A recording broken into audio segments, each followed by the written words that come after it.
Chapter 1. The Crimson Ink of Death. It began in the shadows of the Bavarian Alps, in a place where time felt frozen and silence was sacred. The monastery of St. Meinrad, perched atop a jagged cliff above the remote village of Obertal, had stood for over 6 centuries. Hidden among misty pines and echoing ravines, it was a place of prayer, solitude, and one priceless possession, the Codex Arcanum, a manuscript whispered about in academic circles for its controversial religious history. It had never been shown to the public, and yet it was desired by many. Among them was Lord Ambrose Vale, a wealthy English antiquarian with a taste for forbidden knowledge and rare manuscripts. He arrived with his young, striking wife, Isidora, his quiet secretary, Hugo Marsh, and an Italian expert in medieval texts, Professor Bellanti. Their visit was private, sanctioned by the abbot himself after generous donations to the monastery's library fund. To outsiders, it seemed like a harmless scholarly expedition. But beneath the surface, old tensions stirred like dust from ancient pages. On the second night, as lightning split the mountains and thunder rattled stained-glass windows, a scream tore through the cloistered halls, a scream of pain, sudden and final. The guests and monks rushed to the scriptorium, where the manuscript was kept under lock and key. The door was bolted from the inside. Father Johannes, the stern-faced librarian, broke it open with a crowbar. Inside, the flickering candlelight revealed a scene of dreadful stillness. Lord Vale lay slumped over the reading table, a pool of dark red staining the floor beneath him. But the Codex Arcanum beside him was pristine, untouched. One fatal stab wound between his shoulders had ended him. No one had seen anyone enter or leave. The only key to the room was in his own coat pocket. The monastery, ancient and cloistered, had become a locked-room crime scene. By morning, the mountain storm had passed, leaving behind a thick, watchful fog. The bells tolled as if nothing had happened. But unease clung to the air like incense. Father Johannes, who had once worked in the Vatican archives, was uncharacteristically rattled. He locked the manuscript away, ordered silence, and warned everyone that earthly justice must not interfere with divine order. But whispers travelled, and one whisper reached a quiet resort just a few miles down the mountains, where a certain Belgian detective had been enjoying a restorative retreat. Hercule Poirot, meticulous and utterly dignified, was recovering from what he described as une fatigue mentale after too many inelegant murders. But when he overheard a conversation about a murder in a monastery, a sacred manuscript, and a room that no one could have entered, he raised one eyebrow, slowly adjusted his tie, and smiled. At the monastery, the investigation, or lack thereof, was already being muffled by pious tradition. Isidora Vale, wrapped in a fur coat far too elegant for the place, gave her statement with detachment. "I was in my quarters. I heard the scream. I knew it would come eventually," she said coolly. Hugo Marsh, reserved and efficient, claimed to have been taking notes nearby, but his clothes were too neat, his inkpot untouched. His eyes shifted too often. Professor Bellanti, trembling, said only that the codex might have contained heretical knowledge, things the church buried for a reason. And then there were the monks. Brother Matthias, young and quiet, was found burning scraps of parchment in the kitchen fireplace that same morning. He stammered it was irrelevant documents, only old inventory. But no one seemed convinced. Who had murdered Lord Vale? Why had the manuscript been left unharmed? And, perhaps the most curious detail of all, why was one page missing from the codex, torn cleanly from its binding? When Poirot arrived that afternoon, the fog parted as if in respect. He climbed the ancient stone steps, umbrella in hand, shoes spotless despite the mud. He looked up at the towering doors of St. Meinrad and said softly, "It is not the murder that fascinates me, but what was worth killing for." Chapter 2. The manuscript that watched in silence. The scriptorium had been sealed, the body removed, and the monks had resumed their chant-like routines with uneasy devotion. But an invisible tension now threaded the air, like a crack in stained glass that threatened to splinter further under pressure. Hercule Poirot stood in the great hall of the monastery, tapping his fingers against the silver head of his cane. His eyes moved slowly, precisely, from the worn stone arches to the flickering votive candles, registering every detail, every whisper, every breath of discomfort in those around him. Father Johannes had greeted him with both hospitality and hesitation. "We do not wish this place to become a spectacle, Monsieur Poirot," he said, guiding the detective down the cloister walk. "Lord Vale's death is tragic, yes, but we are not a crime scene." "Non, mon père," Poirot replied softly. "You are not. You are a sanctuary, but a man was killed here, and even sanctuaries must yield to the truth." Father Johannes's jaw tightened, but he nodded. "Very well. You may inspect the scriptorium before vespers." The room was exactly as described, square, ancient, and windowless. A long wooden table dominated the center, with wax drippings fossilized into its grooves. Bookshelves lined the walls, holding volumes bound in lambskin, some centuries old, and there, laid open under a glass casing, was the Codex Arcanum, its illuminated text and gold-flecked margins glowing faintly under the candlelight. Poirot leaned close. The manuscript smelled of time itself, but what interested him more was the absence. A single page had been removed cleanly from its binding near the center of the text. The thread where it once rested had been sliced, not torn, with surgical precision. He turned to Father Johannes. "May I ask who had access to this room during the hours before the murder?" "No one but Lord Vale and Professor Bellanti," the monk replied stiffly. "Both were granted temporary permission. Lord Vale had the only key." Poirot's eyes narrowed slightly. "And yet someone entered, killed him, and departed, all with the door locked." "The devil walks even in holy places," said Father Johannes grimly. Poirot did not respond. He was more interested in the mark on the floor beneath where Lord Vale had died, a faint red stain not entirely wiped away. He knelt and studied it. It wasn't a pool. It was a trail, leading ever so faintly away from the table, curving toward the nearest wall before abruptly stopping. "Mon Dieu," he murmured, "even the blood has its own logic."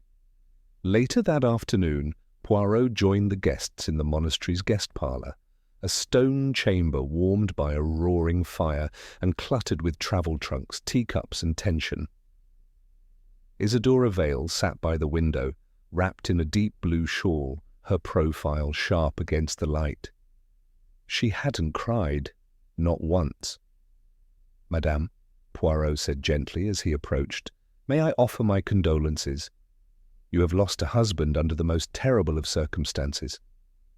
She looked at him with a curious calm. "Have I? He was more an institution than a partner. You don't weep for architecture, Monsieur Poirot." "Still, the pain must be sharp." Isidora inhaled from her cigarette. "Pain sharpens other things too, like memory." Poirot's gaze didn't waver. "Then may I ask what you remember of last night?" She exhaled smoke slowly. "The storm woke me. I heard the scream and I knew immediately it had happened." "What happened?" She smiled faintly. Ambrose loved the thrill of secrets, but secrets fight back, especially when bound in leather and ink. Poirot watched her a moment longer. "Did your husband ever speak of his intentions for the manuscript? What did he hope to find?" She turned her head. only that it would prove something dangerous. In the far corner, Hugo Marsh was staring into the fire. Poirot sat beside him without invitation. "You were close to Lord Vale, oui?" "I worked for him, Monsieur Poirot. That's not quite the same." "But you were in the room adjacent to the scriptorium when he was killed?" "Yes, I was transcribing his notes on the codex." "Then the scream," Poirot interrupted gently. "Did you hear anything else before the scream? A voice? Footsteps?" Marsh hesitated. "Number just thunder. And then the scream. I ran in with the monks." Poirot nodded, then said suddenly, "Curious that your inkpot is still full." Marsh blinked. "What?"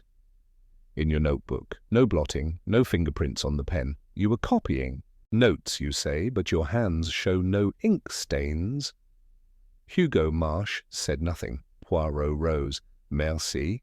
Sometimes it is not what we say, but what we forget to do that reveals us." Finally, Poirot requested a meeting with Professor Bellanti, who was pacing nervously near the refectory. "You knew the manuscript better than anyone," Poirot said. "Can you tell me what the missing page contained?" Bellanti fidgeted.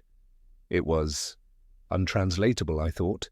A list of names, dates, symbols I didn't recognize. Vale believed it was a cipher. I thought it was nonsense. And now, I think, someone believed it wasn't nonsense."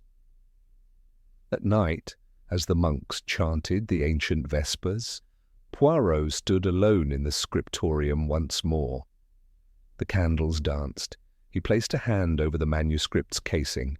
Something had been taken, but it was not only a page, it was the truth.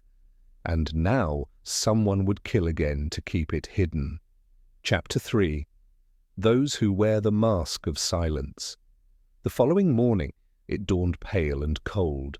Mist clung stubbornly to the hills, as if the mountains themselves held their breath. Within the stone walls of St. Mainrad, the rhythm of monastic life continued, prayers, chants, and silence. But beneath the surface, suspicion had settled like dust in a forgotten library. Hercule Poirot, always punctual, was seated at breakfast in the refectory, a modest bowl of porridge before him. He did not eat much. He watched. At the far end of the table sat Brother Matthias, the youngest of the monks. His spoon trembled slightly in his hand. His eyes were hollow, rimmed with fatigue. Poirot waited until the meal was cleared, then approached him gently outside the chapel. "You were close to Lord Vale, non?" he asked softly. Matthias hesitated. He was curious. He asked many questions. About the codex? Yes. And about the sealed archives? He said the truth often lives in the shadows. Poirot nodded.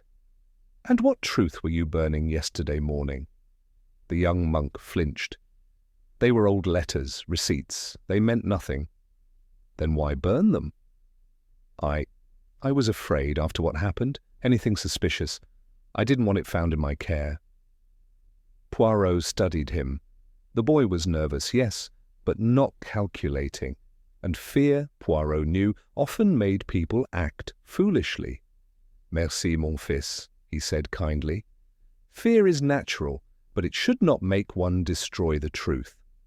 Later that day, Poirot walked the long inner corridor that led to the private quarters.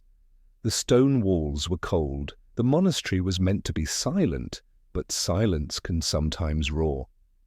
He stopped at Isidora Vale's chamber and knocked. She opened it herself, her expression unreadable. Her eyes were distant, as if staring inward more than outward. "I wondered when you'd return," she said. Poirot stepped inside. The room was austere, only a travel trunk, a heavy wool coat, and a single book on the table, the Gospel of Judas. He tilted his head. An unusual choice for travel reading. Isidora's lips curled. Ambrose believed that betrayal was the purest form of love. He enjoyed irony. Poirot's eyes flicked to the window ledge, scratched faintly, as though something had rested there. Perhaps a small box, or a knife? He gestured toward the book. Do you believe what he believed? I believe he underestimated what people are capable of, she said calmly. Especially those in robes. Ah, Poirot said with a smile. So your suspicions lie within the monastery itself? She shrugged. It's a closed place. They hide things here, old things, dangerous things. Ambrose wanted to expose them. He thought the codex held the truth. And you? She gave a cold smile. I think truth is a dangerous addiction, one that killed him. Poirot bowed slightly. Merci, madame. You are most illuminating. Poirot spent the afternoon in the archival chamber, a smaller vault behind the scriptorium, where old relics and secondary manuscripts were kept under lock and dust. Father Johannes met him there, unwilling but unable to refuse. You have the abbot's permission, the old monk said stiffly. But understand, Monsieur Poirot, our collection is sacred. It is not a puzzle for outsiders. Poirot said nothing, merely observing the careful cataloguing of every scroll, every book. He noticed one locked drawer that was marked but empty. This drawer, he said. What was in it? Father Johannes didn't answer. Poirot pressed further. If Lord Vale requested to view the codex, did he also request to see what was kept here? It was not for him, the monk muttered. The page that is missing was once stored here, removed, and returned to the codex only recently. Poirot's brow lifted. Why remove it?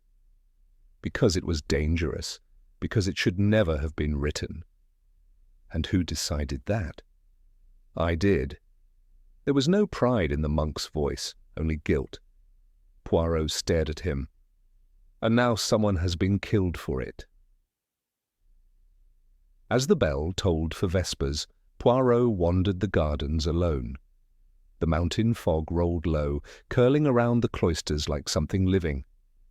His thoughts churned, the locked room, the missing page, the burn marks, the scratched window-sill, the unblotted ink, the fear in a novice's eyes, the emptiness in a widow's heart, the silence of a scholar who once knew too much.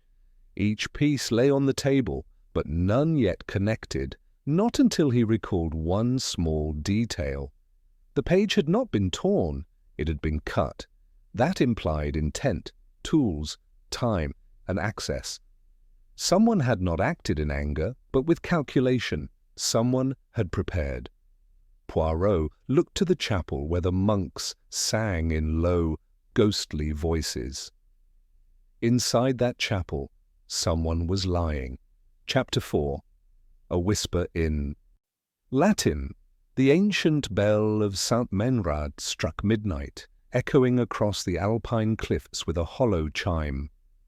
Within the monastery's thick stone walls, all was still.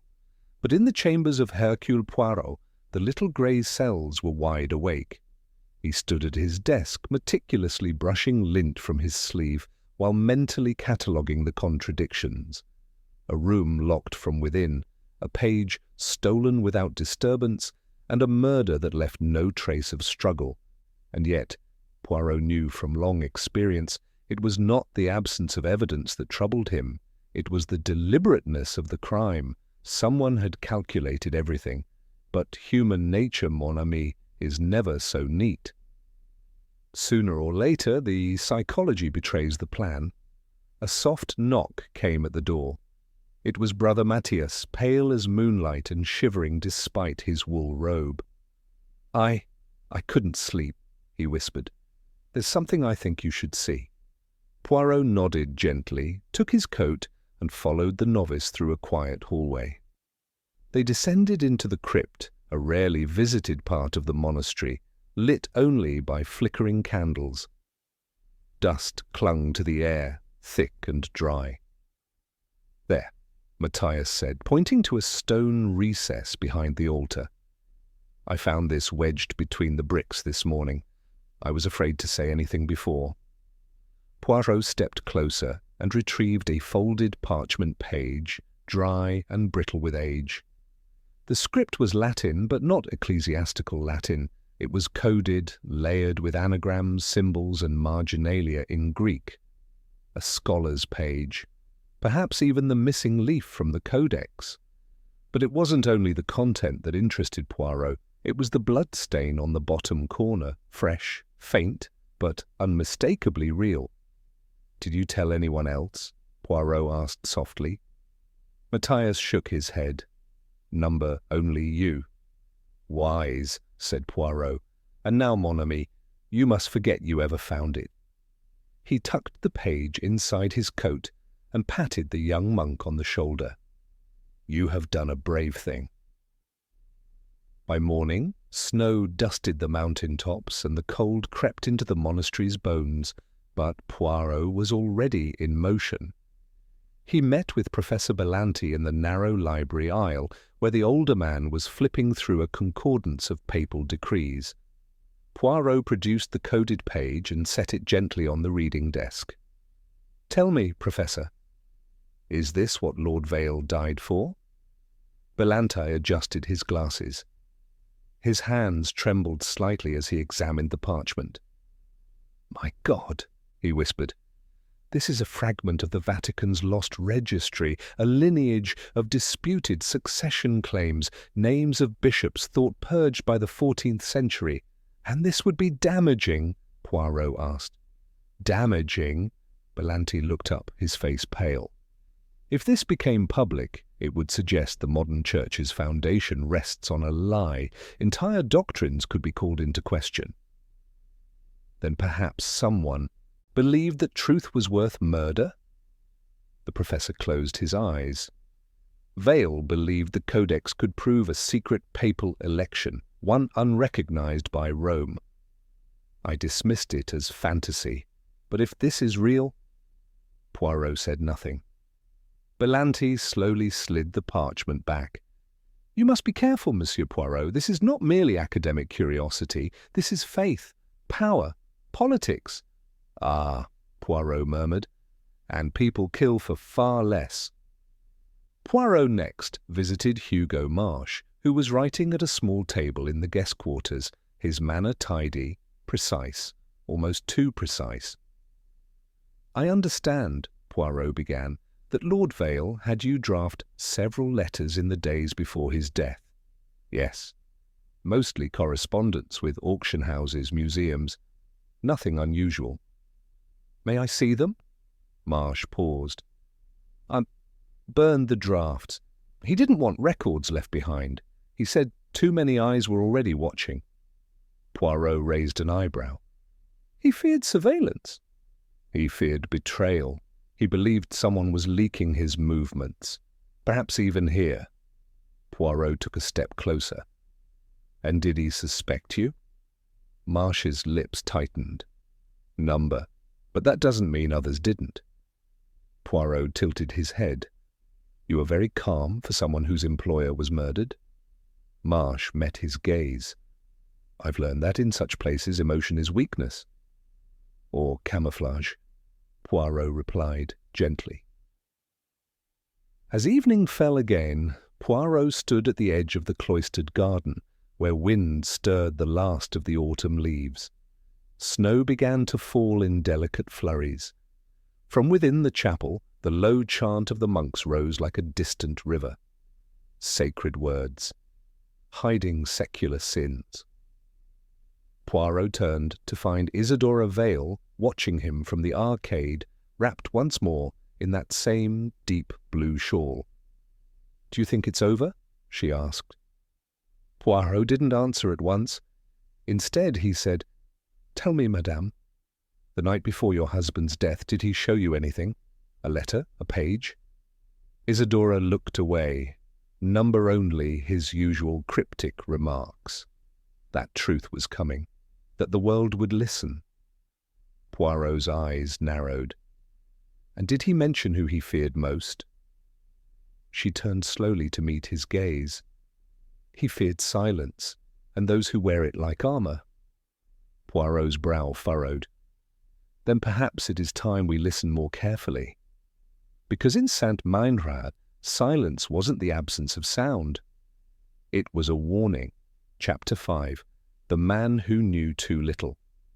That night, Poirot did not sleep. Instead, he sat in his small, cell-like guest room at Saint Meinrad, the coded manuscript page laid flat before him on the desk, next to a steaming cup of chamomile tea. His fingers tapped rhythmically against the wood as he stared at the page, not to read it, but to observe it. The bloodstain on the corner told him everything he needed to know. Someone had died from this, but someone else had bled, trying to take it.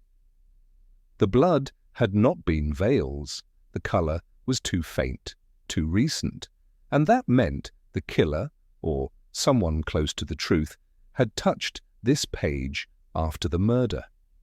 Poirot smiled to himself.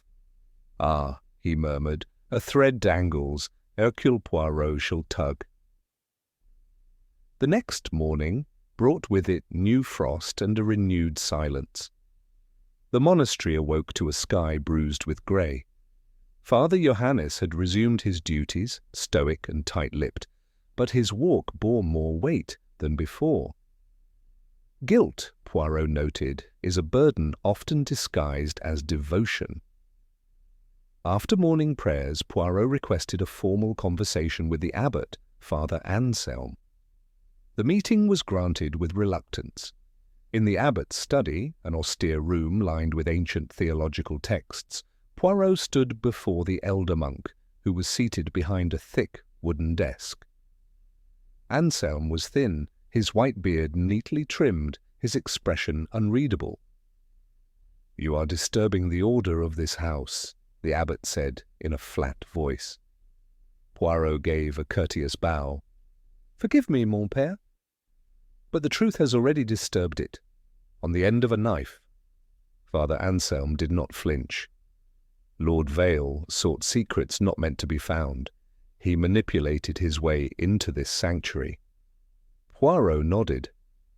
And yet someone inside this sanctuary silenced him forever. The abbot's gaze grew colder. "There are forces older than reason at work here, Monsieur Poirot. You should tread lightly." Poirot smiled faintly. "I am Belgian, père. We always tread lightly, especially over buried things." After the meeting, Poirot visited the kitchen, where Brother Matthias was chopping herbs in distracted silence. "Bonjour, mon ami," Poirot said lightly. The young monk offered a nervous smile. "I wonder, brother," Poirot continued casually, "did you happen to notice anyone wounded after the murder? A cut hand, perhaps? A bandaged finger?" Matthias shook his head. "No, I don't think so. Wait." He hesitated. "Actually, Father Johannes was bleeding yesterday morning. He said he'd cut himself on a cabinet latch." Poirot's eyes lit gently. "Did he now?" Brother Matthias looked uncomfortable. "He was wiping something. His robe had a stain on the sleeve." "Merci," Poirot said softly. "That is most helpful." At the next to face Poirot's scrutiny was Hugo Marsh. He found the secretary seated in the outer courtyard, sketching in a small notepad. Poirot approached without preamble.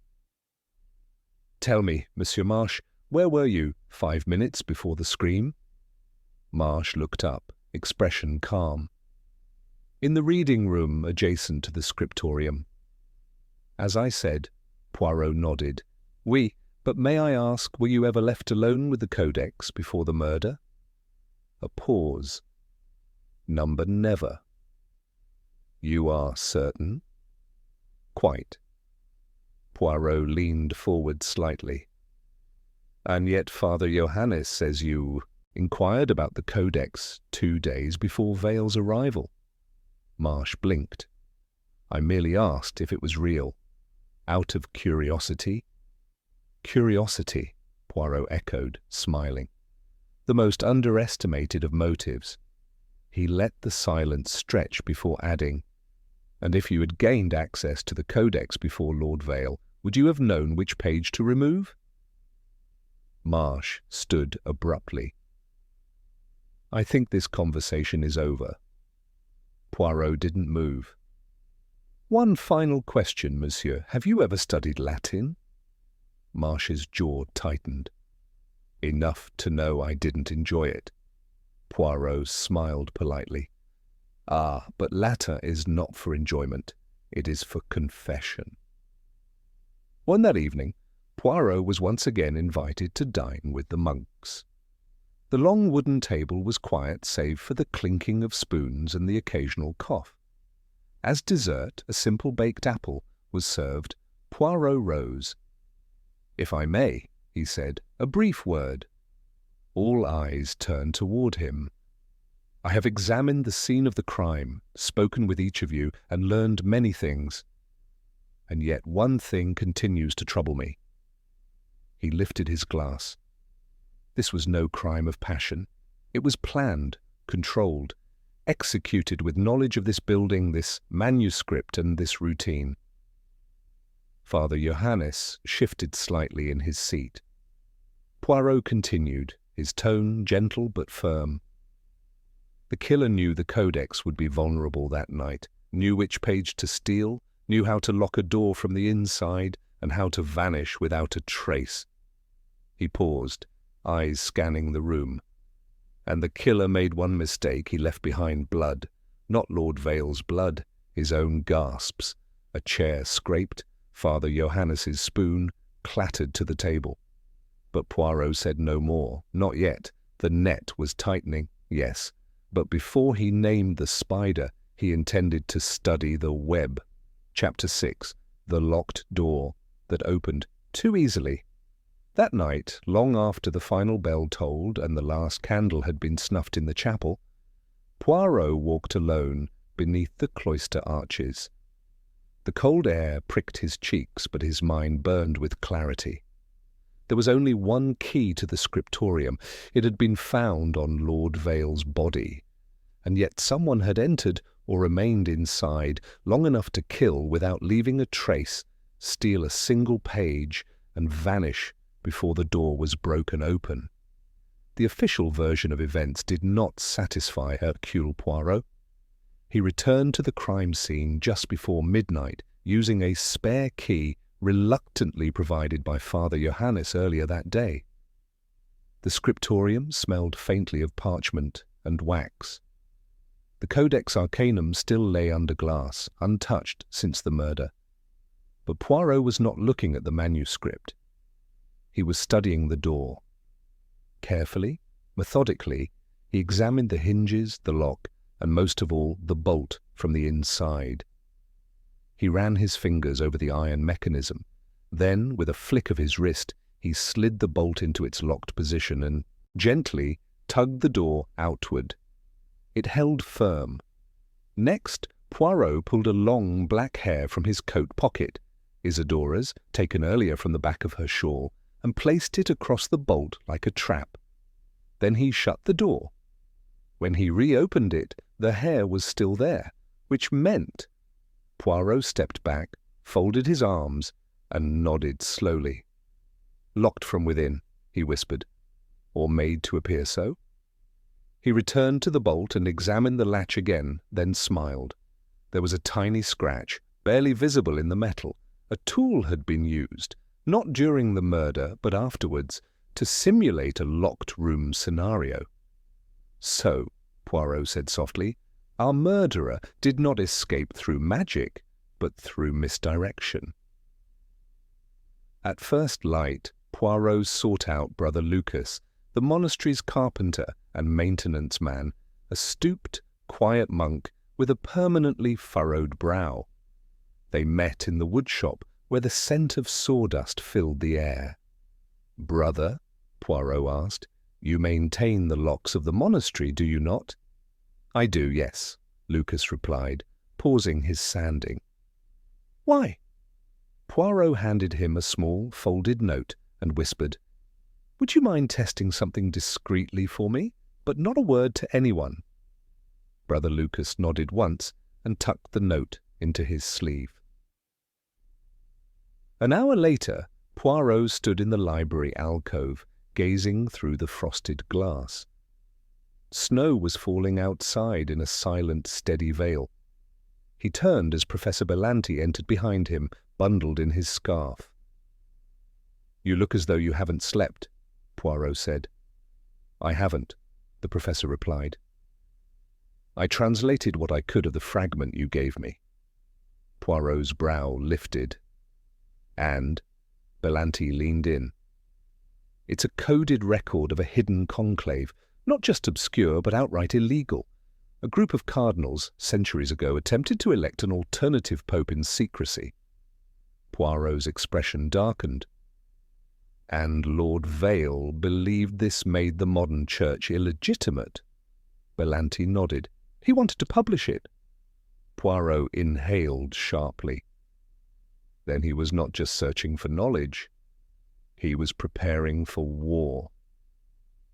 Poirot's final visit of the day was to Isidora Vale, who sat once again by the window in her dark shawl, watching the falling snow as if it carried her memories. "Madame," Poirot said, "forgive the intrusion. But I must ask plainly now, on the day of your husband's murder, did you see anyone in the halls? Hear anything unusual?" She exhaled a breath of cold air. "Only silence and the storm." Poirot stepped closer. "You're protecting someone." She looked at him sharply. "You loved your husband little," Poirot said gently, "but you feared for what he had discovered. Someone else feared it more. And you, madame, you are not a coward, but you are not innocent of knowledge." She turned away. He was already dead inside. "Monsieur Poirot, what he wanted to expose would have destroyed people. He didn't care." "And you do?" "I care about the ones who still believe." Poirot studied her for a long moment. "Then you understand that belief cannot be protected by murder." She didn't answer. Later that evening, Brother Lucas returned with a quiet knock at Poirot's chamber. "I did as you asked," he whispered. "It's as you suspected." He held out a small item wrapped in cloth. Poirot unwrapped it carefully. A thin metal wire slightly bent at one end. "A tool for slipping locks," Lucas said. "Tucked behind the wall panel just outside the scriptorium." Poirot's eyes gleamed.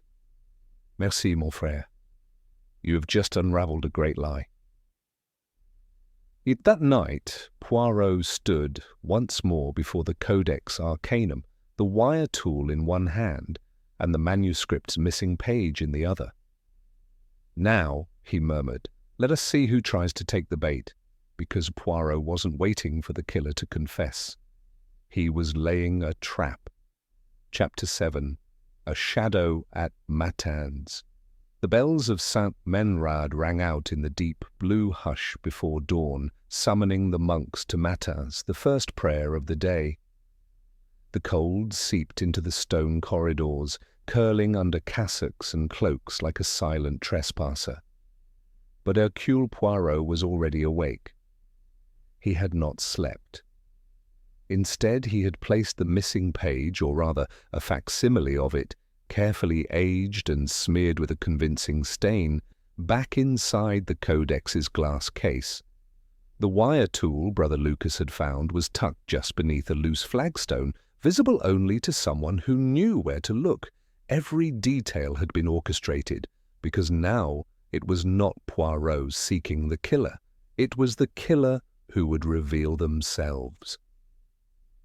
As the final chants of Matin faded into the stone vaults, Poirot remained outside the chapel, pretending to study a faded mosaic along the cloister wall. His watch lay warm in his hand. He glanced at it. 4:37 a.m. Then he heard it. The softest of footsteps, slow, cautious, and far too deliberate.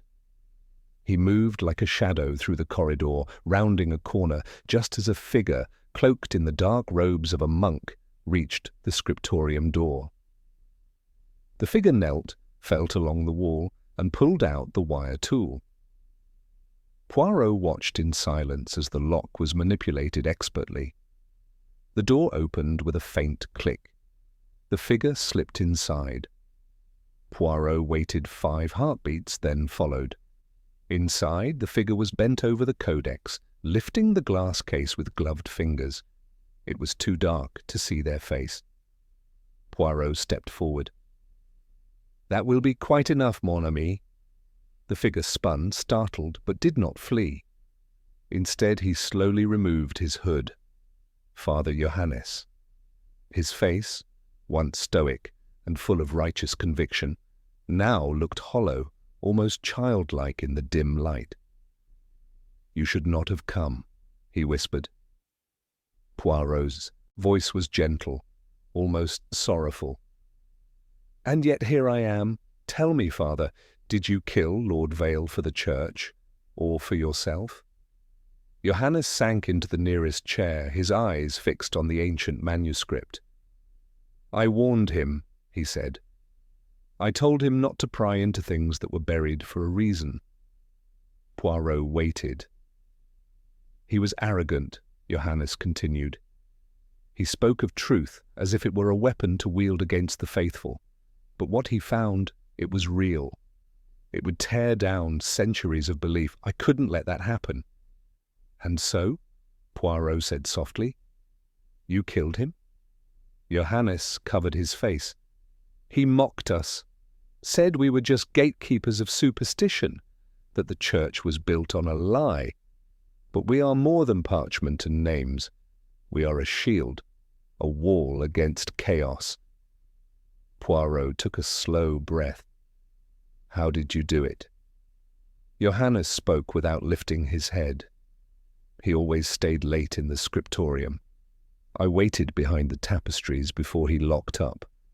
When he turned his back, I struck him with the brass candle holder. He died instantly. You took the page. I hid it beneath the altar in the crypt.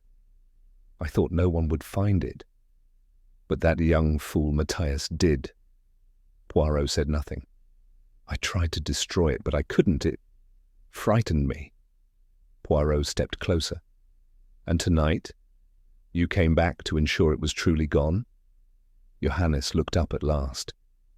"I heard rumors, whispers that you'd found it. I had to be sure. And if it was back in the codex, I had to take it again, before it could be read."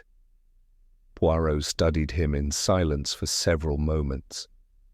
"You see yourself as a guardian," he said, "but guardians do not kill the truth. They face it. They guide others through it." Johannes gave a bitter laugh. "You have the luxury of such words, Monsieur Poirot. I have only this robe, and the silence it demands." Footsteps echoed in the corridor. Poirot turned to find Father Anselm and 2 monks standing at the threshold. The abbot's face was carved in stone.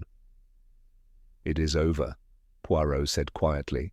Father Johannes stood, his hands raised in surrender, not to Poirot, not to the monks, but to something greater and more crushing than justice: shame. Later that morning, as the sun burned away the last of the mist, Poirot stood in the cloister garden with Isidora Vale. "So he was the killer," she murmured, gazing toward the chapel. "A man who wore silence too long." Poirot nodded. It is often those who hide behind virtue who fall hardest when truth arrives. "And the page?" Poirot smiled faintly. "Returned, but not published. The church will decide its fate." She studied him. "And do you believe in protecting that kind of truth?" Poirot met her eyes. "I believe truth must be met with courage, not violence. That, madame, is the greater act of faith." She said nothing more. They stood a moment longer, as the snow began to melt. The silence around them, for once, felt honest. Chapter 8. The Wrong Confession. By midday, the monastery was quieter than usual. not in reverent silence, but in the heavy hush of aftermath. Word of Father Johannes's confession had spread through the stone halls like smoke, whispered behind chapel columns and in the shadows of the refectory. Yet Hercule Poirot was not satisfied. There was something missing. Something is wrong. He sat alone in the cloistered garden, sipping a lukewarm tisane, watching flakes of snow dissolve on his sleeve. The mountain sun had broken through the grey, casting sharp lines of shadow across the tiles. And in those lines, Poirot saw a gap, a contradiction that troubled his mind like a stone in the shoe.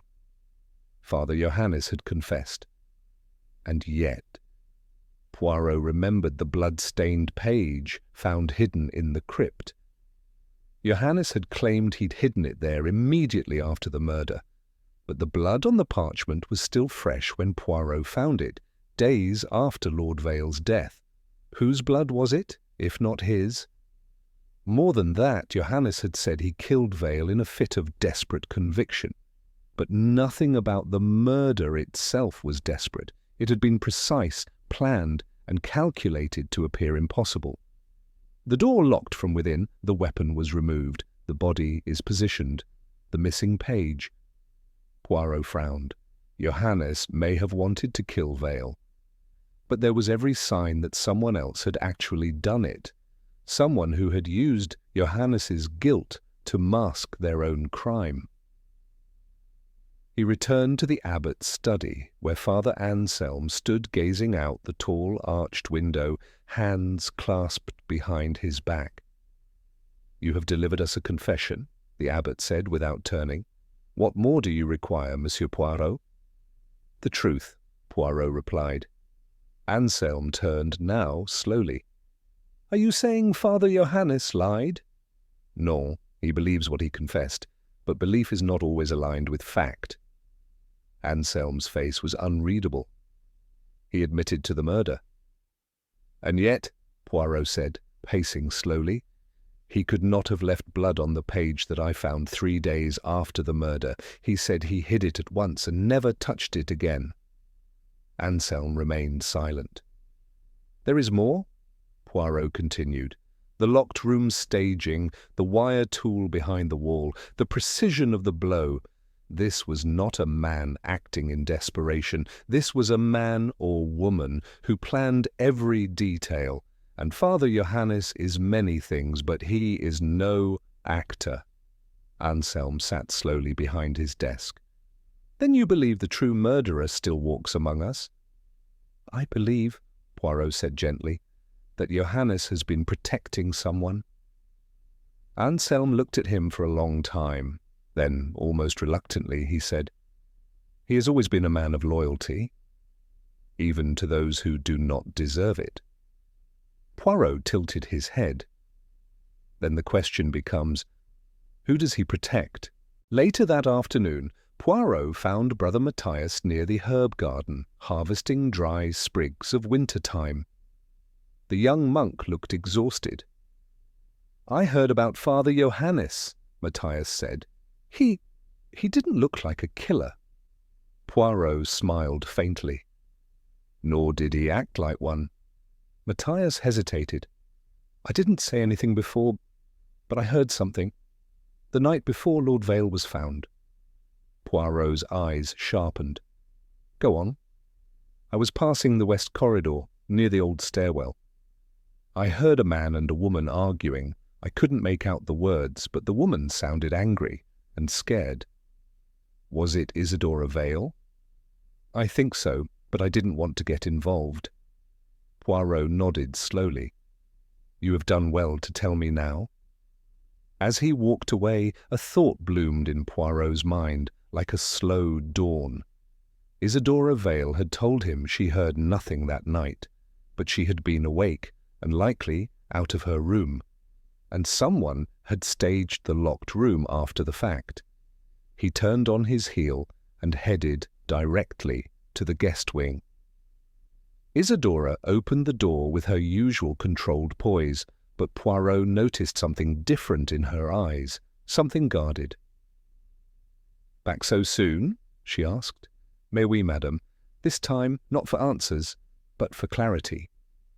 She allowed him inside without protest. Her room was, as always, orderly, untouched by grief. Poirot walked to the small writing desk in the corner. "You knew your husband was in danger?" She didn't respond. "You argued with someone the night before he died?" Still no answer. Poirot turned to her. "You helped stage the scene, didn't you? Not the murder, perhaps, but the illusion." Her composure cracked slightly. "You see," Poirot said, "Johannes would never have thought to fake the locked door, but you, a woman who lived with a man like Ambrose Vale, a man of schemes and secrets, you would know how to hide what must not be seen." She sat slowly. "I didn't kill him." "I believe you. But you helped cover it up." Her voice was quiet now. "I heard it happen. I saw the door ajar. I found the page in his hand, still warm. I panicked. I knew what it meant, what he was trying to expose. I thought perhaps the world was better off not knowing." Poirot studied her face. "And you gave the page to Johannes?" A pause. "Yes." Poirot closed his eyes for a moment. The real killer still remained. But now the web was visible, and he could see which thread to pull. Chapter 9. The forgotten witnessy evening once again descended over St. Meinrad, turning the stone corridors to shadow and casting long fingers of darkness across the cloisters. In the stillness, Poirot sat by the refectory's hearth, alone but not idle. His mind, like a puzzle box, turned over every detail now falling into place. Isidora Vale had discovered her husband moments after the murder. Instead of seeking help, she had concealed evidence, handed the damning page to Father Johannes, and let guilt find him. But she had not killed her husband. No, the killer still walked among them. And that killer had done more than simply murder. He or she had crafted a performance.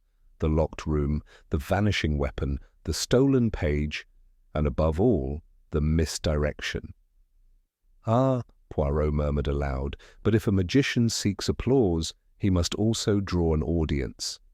And that meant there had to be a witness. Someone forgot. Someone underestimated me. Someone who saw the truth, but did not know what they had seen. Poirot stood abruptly and made his way through the monastery's north wing, where the elderly monks resided. He knocked gently on a weathered oak door. It opened to reveal Brother Emile, the oldest resident of St. Meinrad. Stooped, nearly blind and half-deaf, Emile had lived at the monastery for 60 years. Many called him harmless, most ignored him entirely, but Poirot had noted the subtle tension around his name whenever the younger brothers spoke. "May I come in, mon frère?" Poirot asked kindly. Brother Emile blinked. "Ah, yes, of course." Inside, the room was simple: a cot, a candle, a collection of hand-copied scriptures. The air smelled of lavender and dust. Poirot sat on the edge of a stool. "I believe you saw something, Brother Emile. The Night Lord Vale was murdered." The old man's face wrinkled further. "So many nights. They all blend together, monsieur." Poirot reached into his coat and retrieved something, a small wooden cross, broken at one arm. Emile's eyes lit up. "Ah, I dropped by the scriptorium 2, maybe 3 nights ago." "Just before the murder," Poirot confirmed. "You were walking near the western stairwell?" "I was going to pray, took the wrong turn." He chuckled. "Old bones don't follow signs well." Poirot leaned in. "Did you see anyone in the hallway?" Emile frowned, squinting hard. Yes, I did. A man, tall, moving fast." He paused, searching his memory. He had something in his hand, not a book, shiny, maybe metal. Poirot felt his pulse quicken. "Did you recognize him?" Brother Emile shook his head. "He didn't see me. I stayed still. But I heard him muttering. Something about, not yet, not yet. Then he was gone. Poirot stood slowly, placing a hand on the old monk's shoulder. Merci, mon ami. You have remembered something very important. As he stepped back into the corridor, Poirot's mind clicked into place. The man Brother Emile had seen had not gone to kill Lord Vale. He had gone to watch him die. As back in his chamber, Poirot sat at his desk and opened his notebook. A name had risen in his mind now, not out of suspicion, but out of contradiction. Hugo Marsh, the quiet, courteous secretary. Lord Vale's right hand, the man who claimed to destroy all drafts, who claimed to know nothing of Latin, who claimed to simply obey orders, and yet Lord Vale was planning to publish an exposé. He would have needed a translator, a typist, someone to help him compile the manuscript, and Marsh, with his neat handwriting and cool demeanour, would have been perfect, too perfect. Poirot remembered how Marsh had claimed Vale feared someone leaking information from within. But what if it was Marsh who was leaking, or worse, planning to steal the glory for himself? Poirot's eyes narrowed. He had seen it before, the loyal assistant who resented being in the shadows, the clever subordinate overlooked for too long, who decided the only way to shine was to remove the master. It was not faith or ideology that had killed Ambrose Vale. It was an ambition. Poirot left his room just as the bell tolled for Compline. The halls were nearly empty. He moved with quiet purpose through the guest wing, stopping before Marsh's door. It was locked. He took a paperclip from his pocket, folded, coiled, and slid it into the lock with practised ease. The door clicked open. Inside, the room was tidy. Too tidy. Poirot went to the desk drawer. Locked. He took his small penknife and forced it open. Inside were several pages, handwritten Latin passages, copied in Marsh's unmistakably elegant script. Beneath them, a folded letter addressed to a publisher in Zurich. He unfolded it. "I am enclosing a sample from the Codex Arcanum," it read, "as a demonstration of the explosive nature of the full manuscript. I can deliver all of it, and more, under my own name. Lord Vale is, no longer an obstacle." Poirot's hand tightened around the page. There it was, the motive, the plan, the betrayal. He turned, folded the evidence neatly, and placed it back in the drawer. Then he locked the door behind him. There was one final move to make, and Hercule Poirot was ready to make it. Chapter 10. The Ticking Mind. Hercule Poirot rose early, as was his custom when all the pieces had begun aligning in his head. Though the air was chilled, and the mountain winds whispered against the windows of Saint-Meinrad like forgotten prayers, his mind was sharp, focused, tick-ticking like a precise little clock. The time for revelation was not yet upon them. Not yet. Poirot was patient. Truth, like fine chocolate, must be unwrapped with care. But now he had certainty. Hugo Marsh had murdered Lord Ambrose Vale.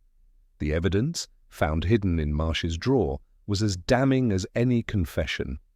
A letter to a foreign publisher copied manuscript excerpts in his own handwriting, and a motive as old as envy to steal the manuscript and publish it under his own name. But it was not enough to expose him. No, Poirot needed Marsh to reveal himself, to commit the final error only a man who believed himself clever enough could make. After the morning meal, Poirot found Professor Belanti pacing near the cloister garden, muttering Latin to himself as if in prayer. "Ah, mon professeur," Poirot greeted, falling into step beside him. "You seem disturbed." Belanti sighed. "I've been thinking of the Codex, of what it might mean if released, the schism it could create." Poirot nodded, and yet it was nearly released by someone with no scholarly background. Belanti paused. Marsh. Indeed, he has the means, the script, the address to Zurich. What he lacked, until now, was the original source. Belanti looked at him sharply. You've retrieved the page? Poirot's eyes twinkled. Not quite, but I have something even better. The illusion of having it. He tapped the side of his temple. Misdirection, mon ami, like all good magic. Belanti nodded slowly. And Marsh will take the bait? He must, Poirot replied. His plan is already collapsing around him. The only thing more dangerous than a murderer is a desperate one. Poirot's next visit was to Father Anselm, who sat with folded hands in the sacristy, speaking softly with Brother Matthias. Poirot waited until the monk had gone, then stepped forward. Père Anselm, he said, I will need the chapel cleared this evening after Vespers. No monks, no interruptions. The abbot arched a brow. A confession of your own, Monsieur Poirot? Poirot smiled politely. A performance, one that must end with clarity, for your sake and for the soul of this monastery. Anselm studied him for a long moment, then nodded once. Very well. Poirot turned to leave. And Poirot, Anselm said quietly, if I could burn that manuscript myself, I would. Poirot didn't answer. By twilight, the chapel had been cleared, the incense extinguished, the candles reduced to soft glows along the altar rail. Poirot stood in the centre of the sanctuary, bathed in golden light. In his hands he held the forged page, aged, worn, blood-streaked just so. He had sent word to Marsh an hour earlier. The missing page has been found. I will return it to the abbot personally at Vespers. Now he waited. Sure enough, the doors creaked open. Hugo Marsh stepped in, cloaked, composed, but too composed. There was a stiffness to his movements, a practiced neutrality Poirot had come to know well. Poirot turned, holding up the page like a sacred relic.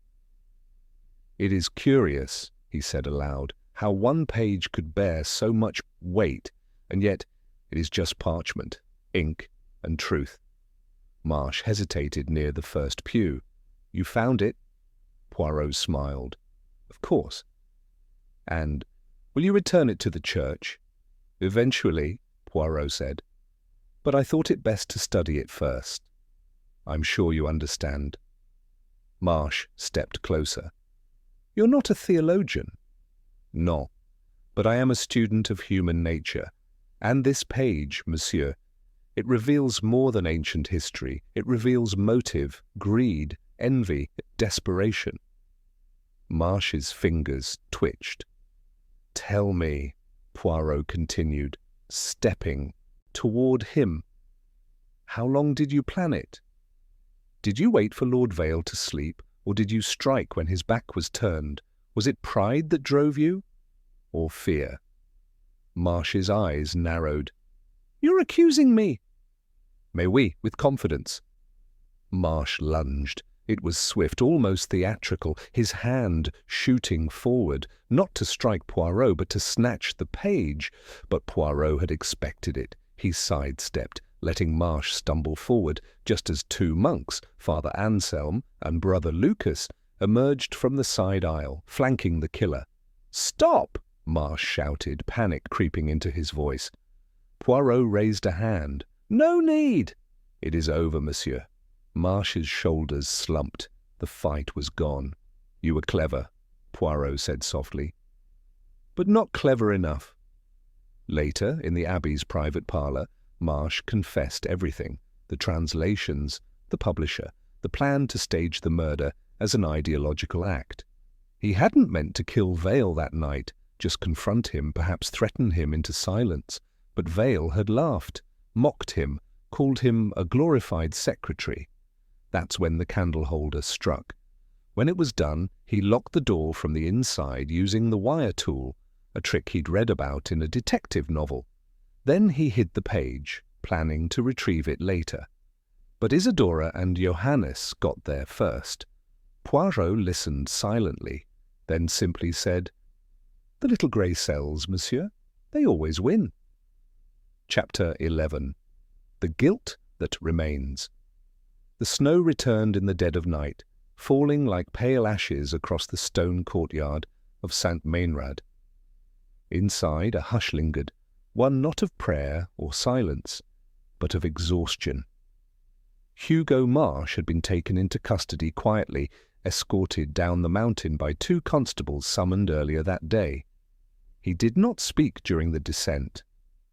His eyes remained on the twisting road, as if watching the threads of his life unravel with each bend. But in the abbey above, peace did not return so easily, not for everyone.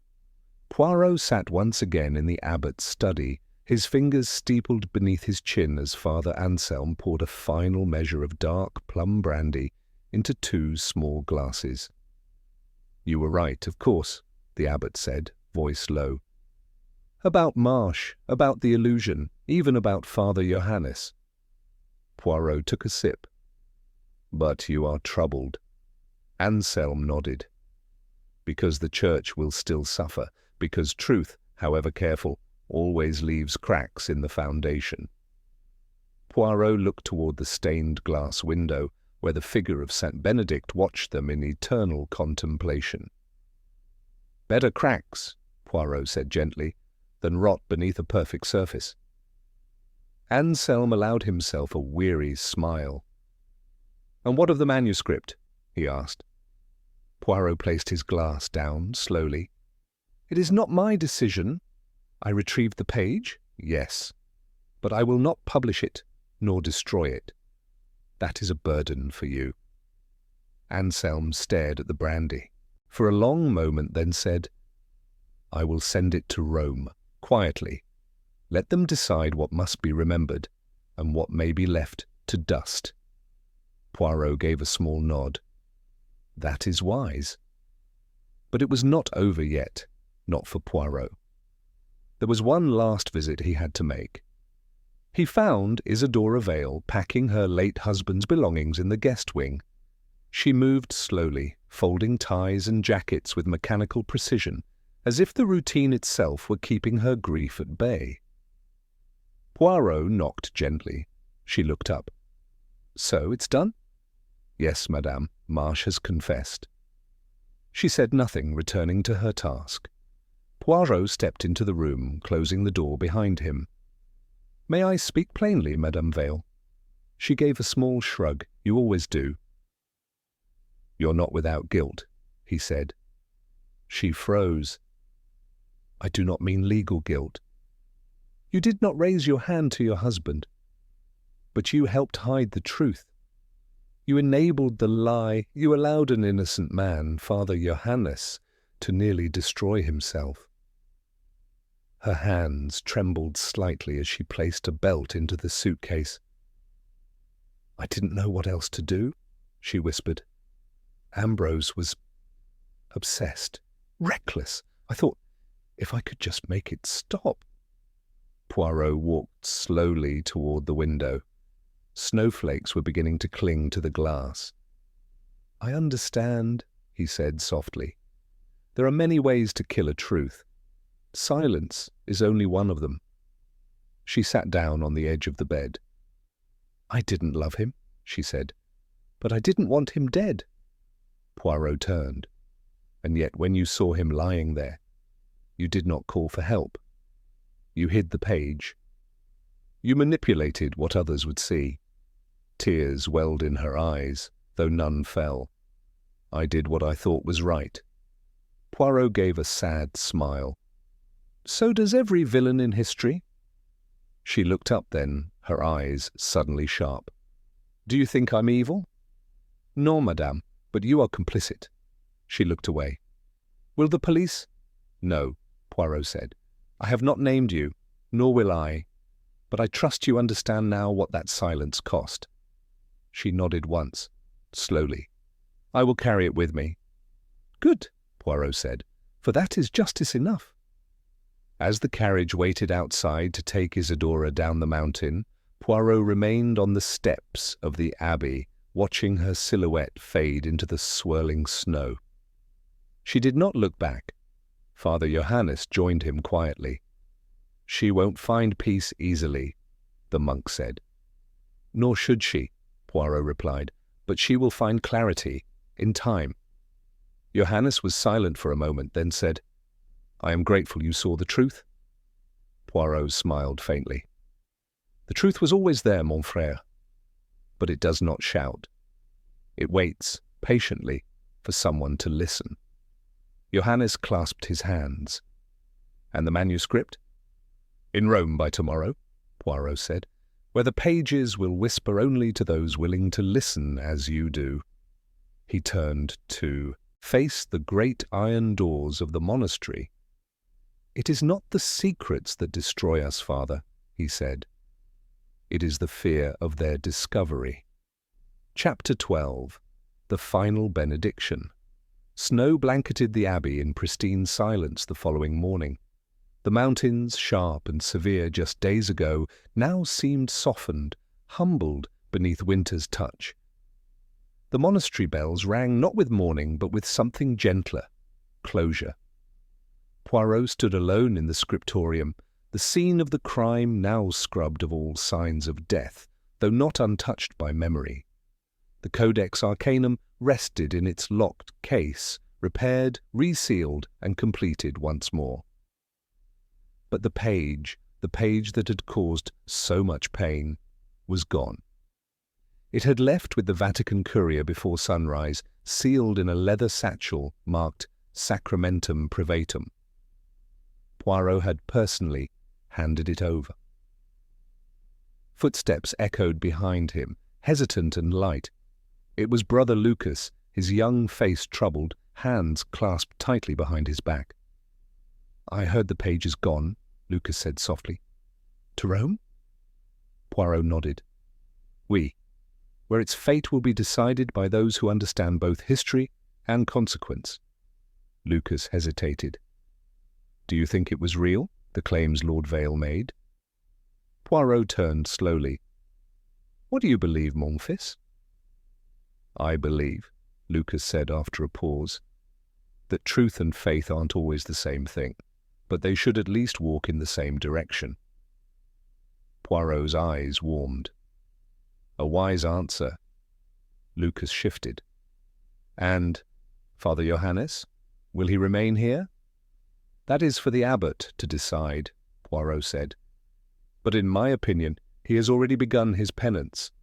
Lucas nodded slowly. "I always thought he was too strict, but he wept when he thought he'd damned a soul, not for himself, for someone else. That must mean something." Poirot smiled faintly.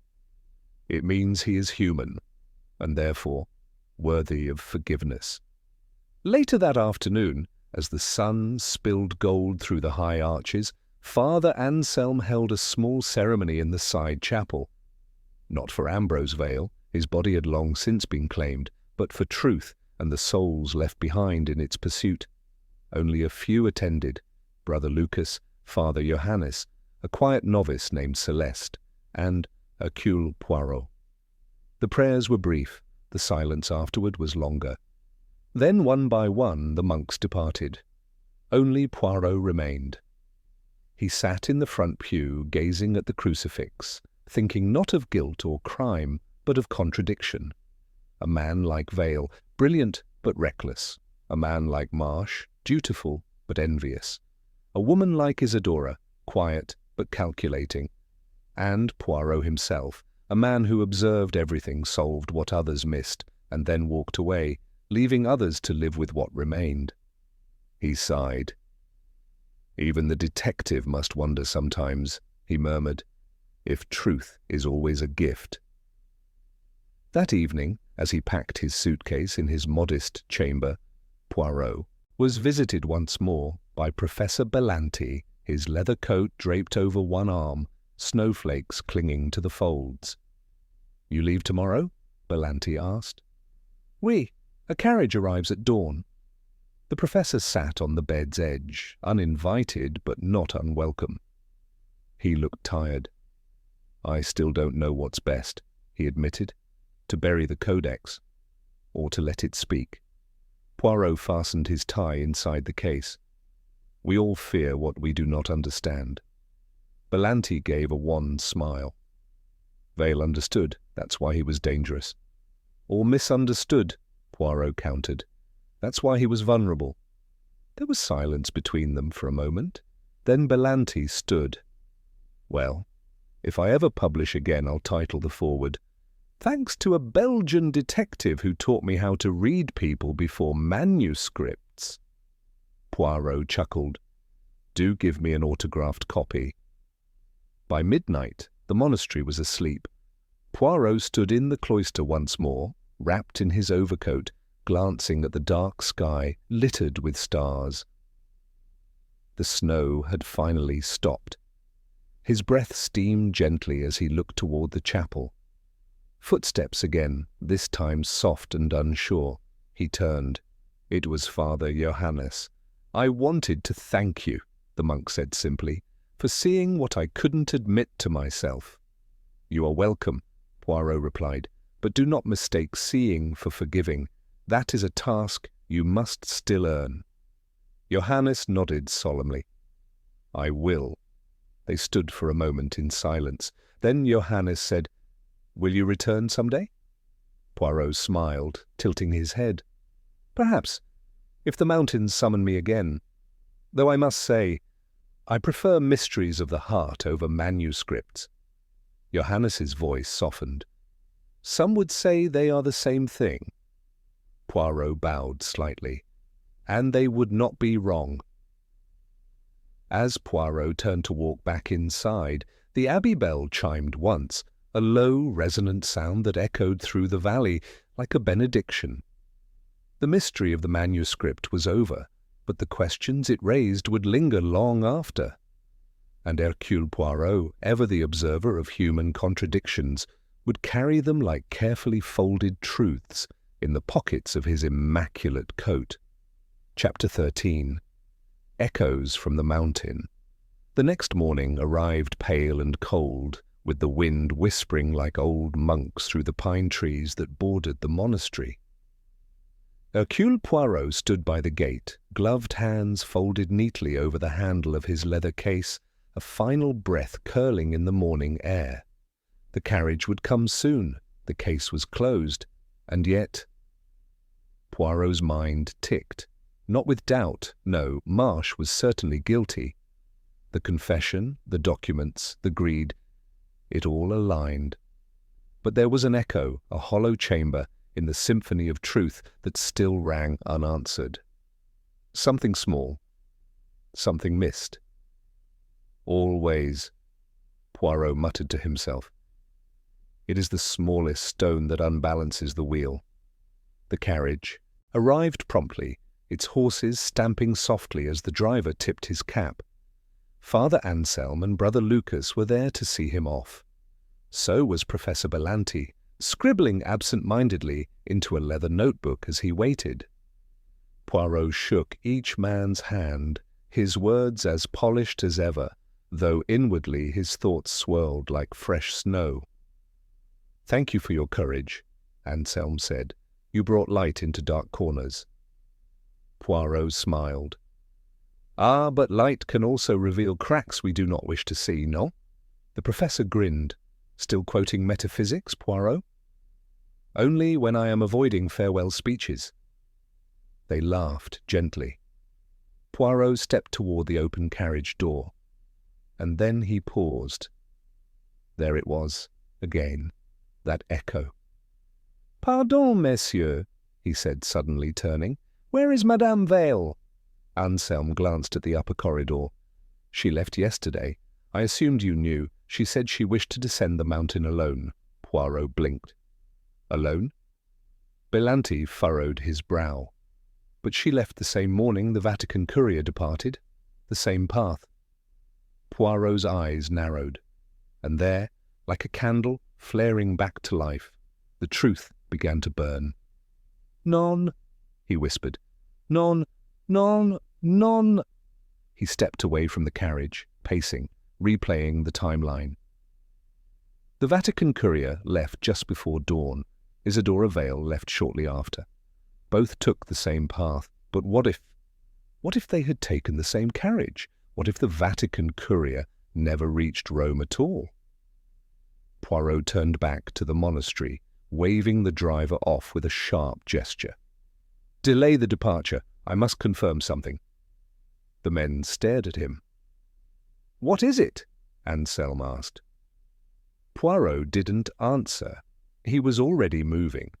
Back inside the monastery he found Brother Emile, the old monk who had earlier seen Marsh sneaking through the corridors. Emile was seated beside the refectory fire, nodding in and out of sleep.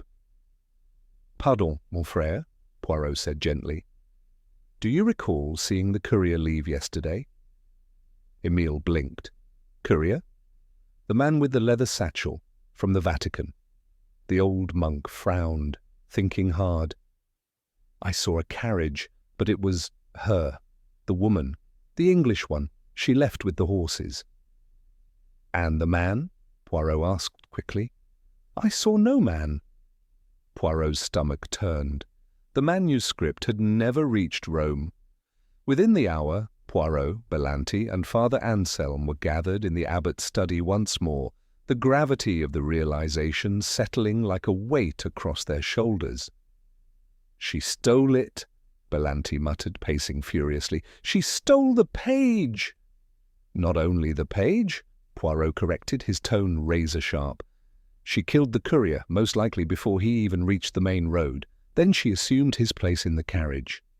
Anselm looked stricken. "But say, why? She already knew what was on the page." "She knew enough," Poirot said. "But now she has the entire manuscript, or at least the critical part of it." Belanti cursed under his breath. "She's going to publish it." Poirot nodded. "Under Ambrose Vale's name, perhaps? Or perhaps under her own. Either way, she has taken control of the narrative." Anselm sat heavily into his chair. "We trusted her?" "Oui," Poirot murmured. "As did I. She showed guilt, remorse. But I see now, it was a performance, and I let it pass." Belanti was already reaching for his coat. "Then we must go after her. There's still time." Poirot didn't move. "There is no need," he said softly. Both men turned.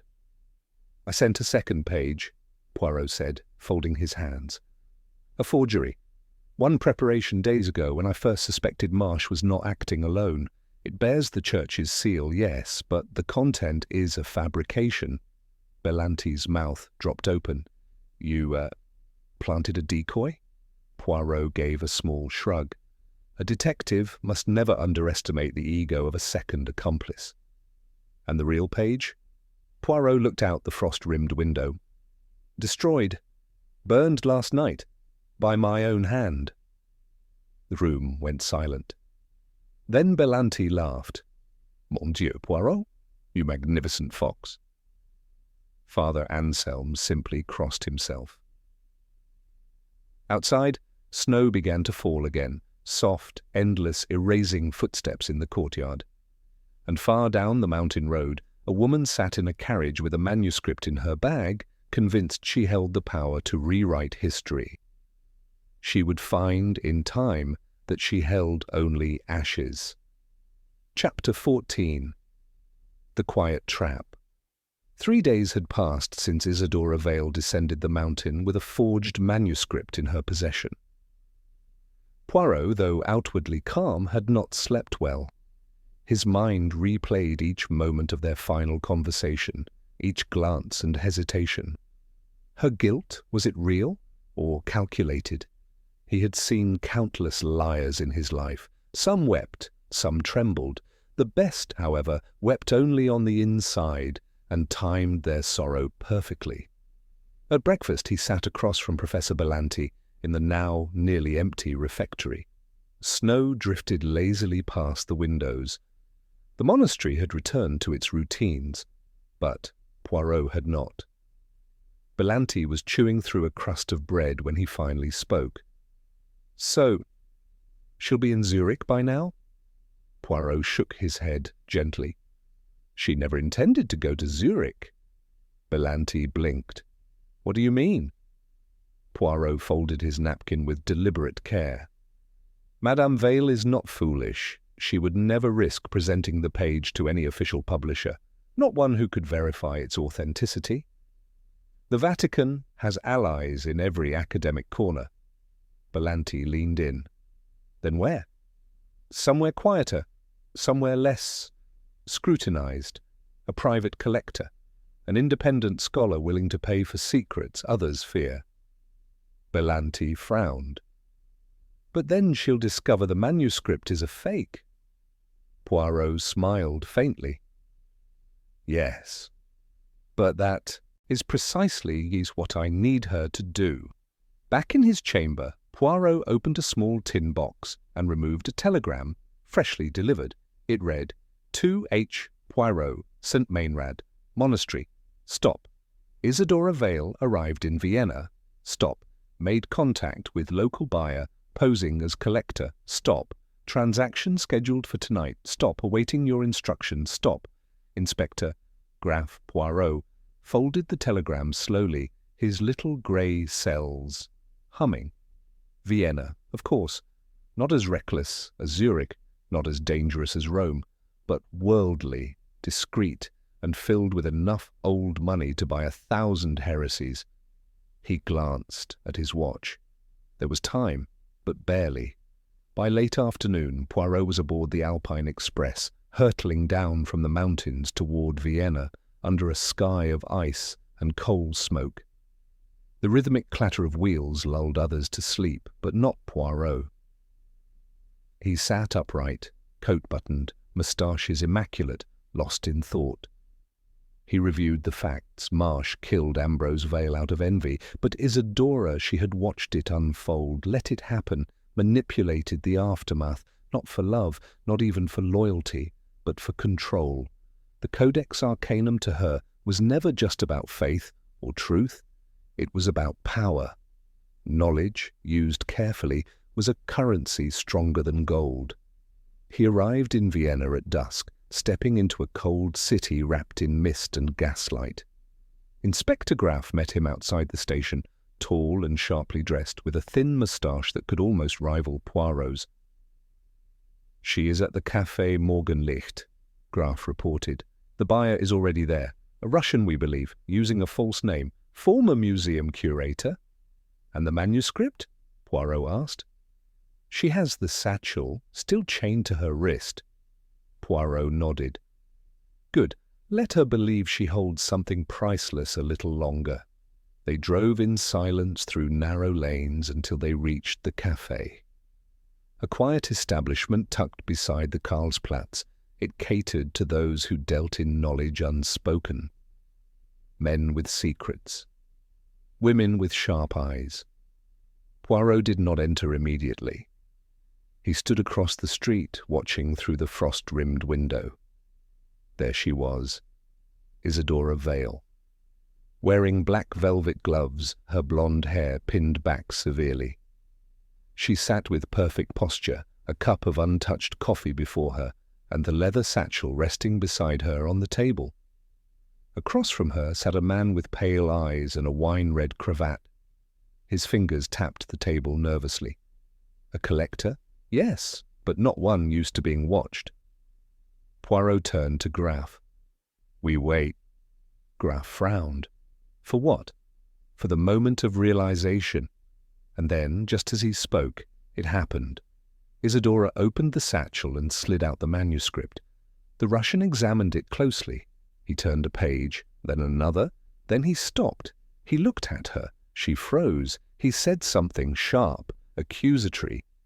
Isidora's face was drained of colour. She stood suddenly, the satchel dropping to the floor. Poirot stepped into the café. "Madame Vale," he said calmly, "how lovely to see you again." She turned toward him, stricken. "You? Oui, me!" The Russian stood, furious. "This is a forgery, a very expensive forgery." Poirot bowed slightly. "You will find your expenses returned, with interest, courtesy of the Austrian police." Graf stepped forward, flashing his badge. Isidora stared at Poirot, her voice a whisper. "You planned this." "Of course," he said. "You see, I could not let the truth be traded for profit. But I had to know how far you were willing to go." He stepped closer, eyes narrowing. "You passed the line days ago, madame. Today was merely your encore." Chapter 15. The Truth in the Ashes. The interior of the Café Morgenlicht, once filled with the low hum of whispered conversations and the clinking of delicate spoons, had gone utterly silent. Isidora Vale stood frozen, her gloved hands trembling, eyes darting between the furious Russian collector and the immovable figure of Hercule Poirot. Inspector Graf stepped in to calm the situation, speaking in low German to the collector and gesturing for him to leave, with one of the local officers waiting outside. The man complied reluctantly, throwing a final glare at Isidora as he departed. Poirot turned toward her. She looked thinner now, diminished, not by fear, but by exposure. The false confidence, the veils of grief, the gentle smirks, all gone. "Sit, madame," Poirot said softly. She didn't move. "Please." Reluctantly, Isidora sank into the chair. The manuscript still lay between them, its pages askew, the ink too perfect, the parchment too aged. A flawless forgery, an expensive lie. "Why?" she whispered, her voice barely audible. "Why follow me? Why not let me go?" Poirot seated himself across from her. His eyes were not cruel, only resigned. "Because, madame, you were not running from justice. You were chasing control, and such ambition, when masked as grief, is dangerous." Isidora let out a hollow laugh. "And what of the truth, Monsieur Poirot? Don't you believe the world deserved to know what was in that manuscript, even if the Church didn't?" Poirot folded his hands calmly. "Perhaps. But the truth should not be born from murder and manipulation." She stared at the pages on the table. He died believing in it, Ambrose. He died for the idea that the Church must be challenged, that doctrine must bow to evidence. Poirot raised an eyebrow. Did he die for truth, or because he dismissed the wrong man as insignificant? Her face twitched. "You saw it, didn't you?" Poirot continued. "In Marsh, the jealousy, the resentment. But you let him carry it out. You waited, let your husband bleed into the floor, and then you set your plans into motion." "Is that what you think?" she asked. "That I planned all of this from the start?" Poirot leaned back. "Not from the start, but from the moment you saw the opportunity. When Ambrose became more liability than love, you stepped into the shadows, made your calculations, and let Marsh become the villain." She looked down at the table, fingers tightening into fists. "You think I'm wicked," she whispered. Poirot's tone softened. "No, madame, I think you are capable, but bitter. You saw brilliance in your husband, but also blindness. He dismissed you, used your silence, and expected your loyalty in return." He paused. "That does not justify complicity in a man's death." She said nothing for a long time. Then finally, with a bitter smile, "You're very good at this." Poirot gave a small nod. "It is my curse." Inspector Graf returned a few moments later. "The buyer is gone. He won't press charges if we return the funds and keep him out of official reports." Poirot turned to Isidora. "You may have escaped the gallows, madame, but you will not escape infamy. Quiet though it may be, there will be records, the Austrian police, the Vatican's private files. You will not lecture again in any university." Her lips parted, but no protest came. Poirot stood. "You will be escorted back to England. There perhaps you will reflect."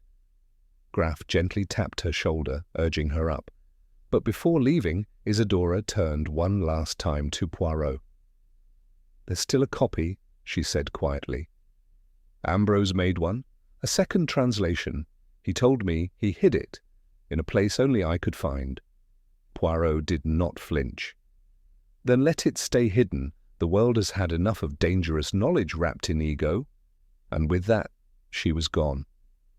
Later that night, Poirot sat by the fire in Graf's study, sipping warm brandy. Snow brushed against the windows and Vienna's gas lamps flickered below. "I've never seen anything quite like it," Graf said, breaking the silence.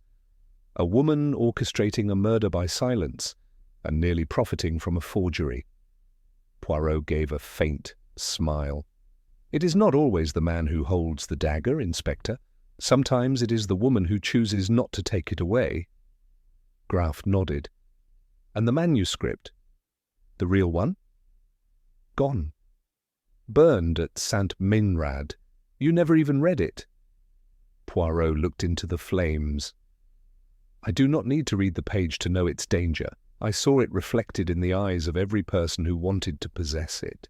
He stood slowly, placing his empty glass down.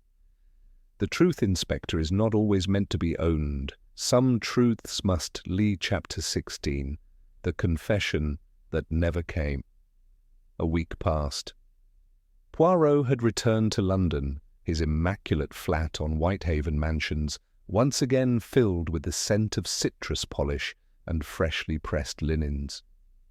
Outside, fog moved like a living thing across the streets, and the fire crackled with polite English restraint. But Poirot was not at peace. Not yet. He sat in his armchair, a folded letter trembling slightly between his fingers. The wax seal, read thick and plain, belonged to the Austrian police. The contents, however, were anything but ordinary. He read it again. To Monsieur Poirot. Subject: Post-capture investigation as Isidora Vale. Our forensics team has recovered personal items from Madame Vale's luggage upon her processing. Among them, a partial translation of the Codex Arcanum, handwritten in her husband's script, and a journal in her own hand. One page in particular contains a note addressed to you.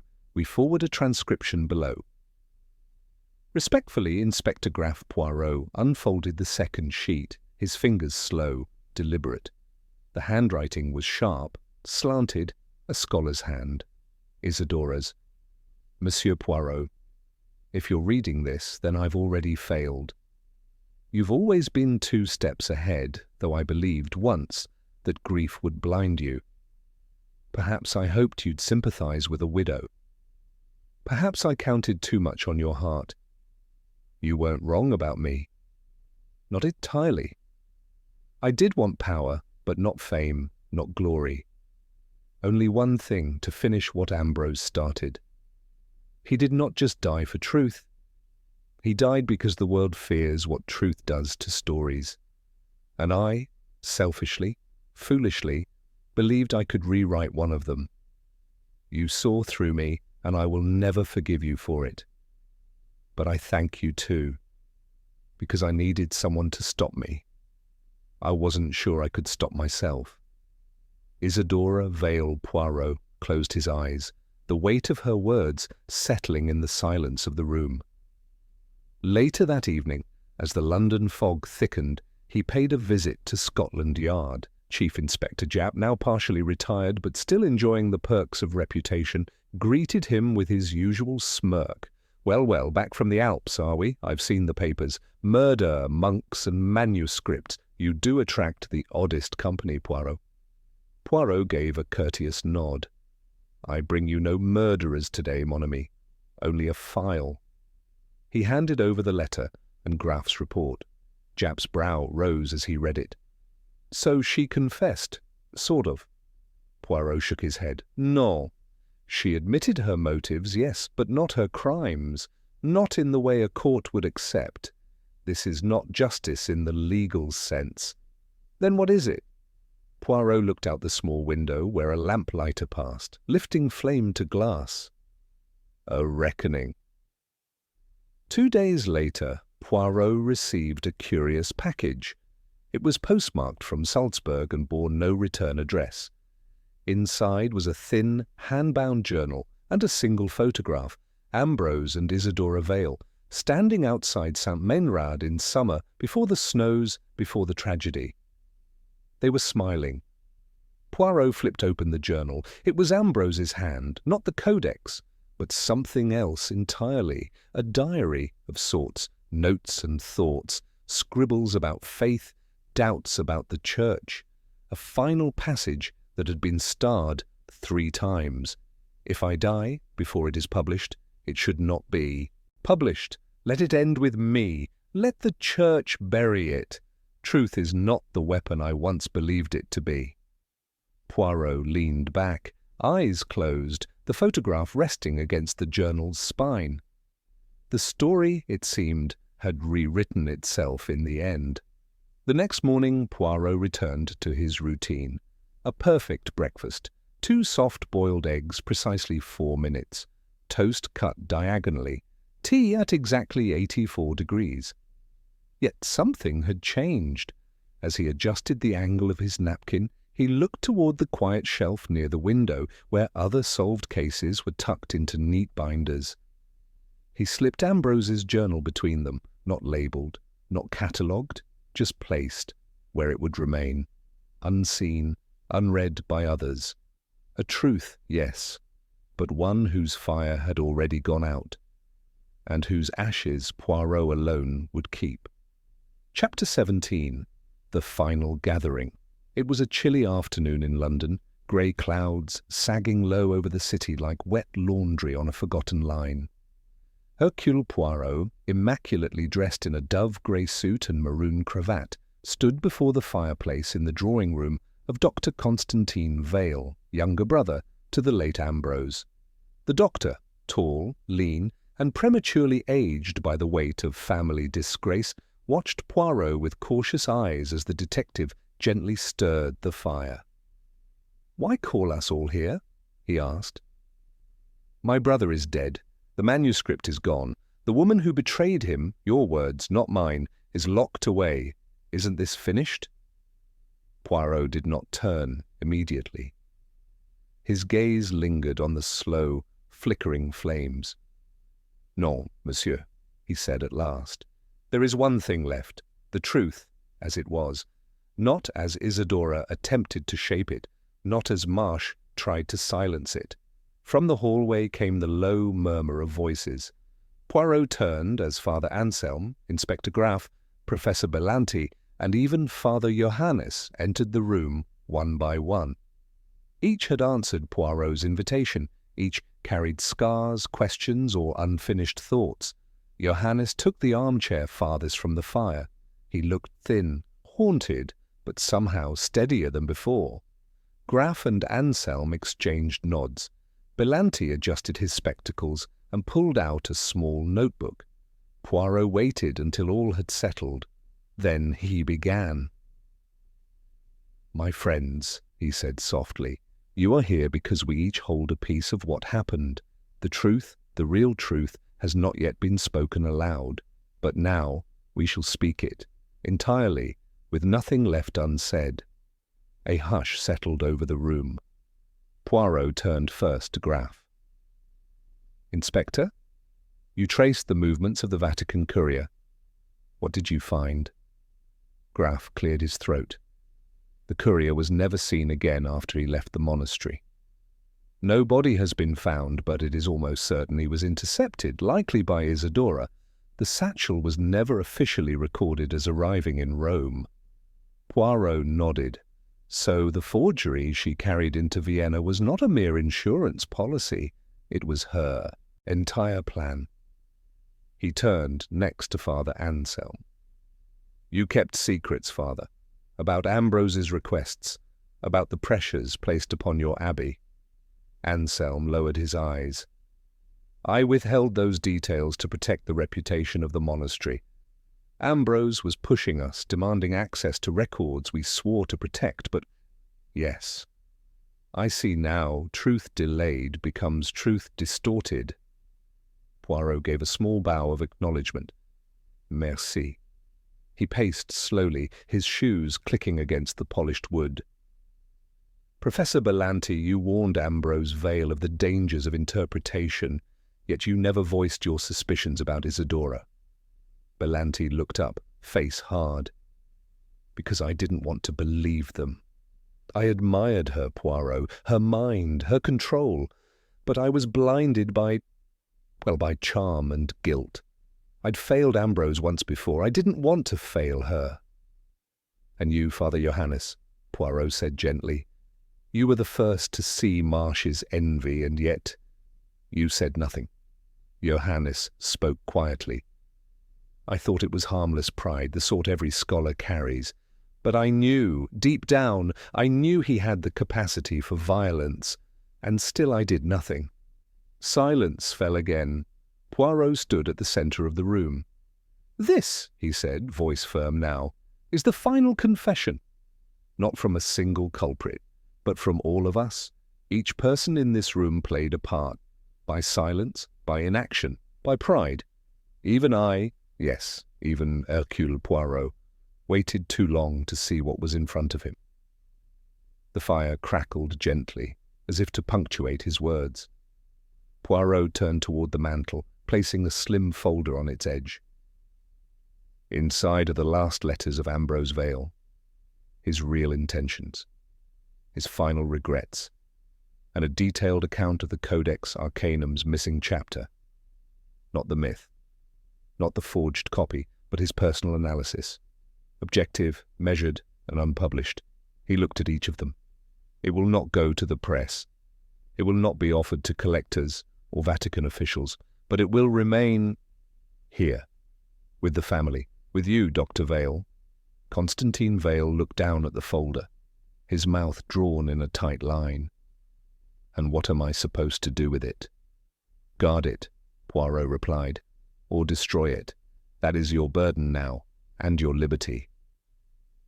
The gathering broke an hour later. No handshakes were offered, no farewells spoken.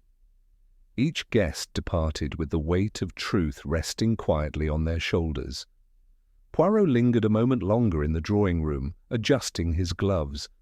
Outside, the London fog rolled in again, blurring the lamplight into halos of memory. He turned once more to the fireplace and muttered, not without sadness, "Even when the fire dies, the smoke remembers." And with that, he closed the door behind him. Chapter 18. The Quiet Departure. A week had passed since the final gathering in Dr. Constantine Vale's home. The London fog had lifted, spring's earliest signs were threading into the air. Green buds on hedgerows, daffodils peeking through city parks. Yet for Hercule Poirot, there remained one final matter to resolve. It was not a crime, it was something far more delicate. Understanding. He sat in the reading room of Whitehaven Mansions, a slender envelope resting on the table beside his tea. No wax seal this time, no official stamps, just a name, neatly handwritten. H. Poirot, private and final. He had delayed reading it for days. It had arrived from a women's holding facility just outside Surrey, delivered by private courier without notice or request. He recognized the hand at once. Isidora Vale. He opened the letter slowly, the pages rustling with that quiet solemnity reserved for unread truths. Monsieur Poirot, you will forgive the informality of this final note. I no longer write for advantage. I have no audience now, only time and my thoughts. I wished to offer a truth that was not spoken in Vienna, one that perhaps even I had not fully accepted until now. I did not merely allow Ambrose to die, I will. I saw the moment, the danger, and I turned away. You were right. It was not for fame, not even power. It was because I could not watch him bury what he had unearthed. I believed in his work more than he did.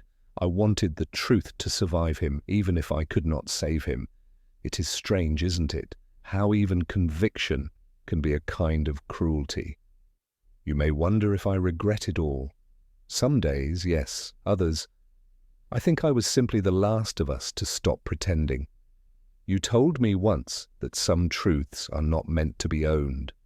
Perhaps you are right, but I still believe they should be seen. And perhaps, someday, someone braver than I was will show them to the world without destroying it in the process. Goodbye, Monsieur Poirot. Thank you for stopping me. I veil. Poirot folded the letter neatly and placed it into his desk drawer without a word. No judgment, no satisfaction, only stillness. Later that afternoon he stepped into the city once more, cane in hand, moustaches stiff in the breeze.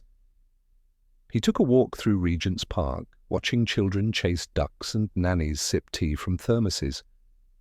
The world moved on as it always did.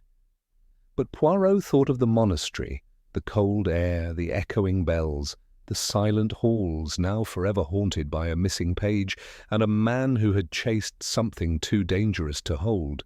He thought of Marsh, who now faced trial in Austria, of Graf, still filing away quiet heroics in shadowed rooms, of Father Anselm, who had written to say the manuscript vault had been sealed indefinitely, no copies, no further studies. Perhaps that too was mercy, and of Isidora. A woman who had worn grief like a veil but wielded knowledge like a scalpel. A woman who had nearly rewritten history, until history turned its gaze back on her. That evening, Poirot returned home to a fresh pot of tisane and his favourite armchair. He flipped through a small notebook, emptying it of final reflections. Asterisk. Marsh. Jealousy as motive. Classic, but overlooked due to education and rank. Isidora. Calculating, but not soulless. Guilt was real, just not complete. Ambrose. A tragic scholar, right in vision, wrong in method. The Codex Arcanum, lost as it should be. The truth, seen by all, owned by none. He closed the notebook and placed it beside the others. Cases come and go, he thought, but some leave footprints on the heart, quiet and permanent. The fire crackled softly as Poirot leaned back, hands folded across his waistcoat. Outside, the bells of St. Paul's rang faintly through the night. Poirot allowed himself a rare moment of melancholy. Then he smiled, not with triumph, but with understanding. "Order," he said softly, "has been restored." And in that still, gentle quiet, Hercule Poirot let the case rest, not because it had no more questions, but because at last no more lies remained.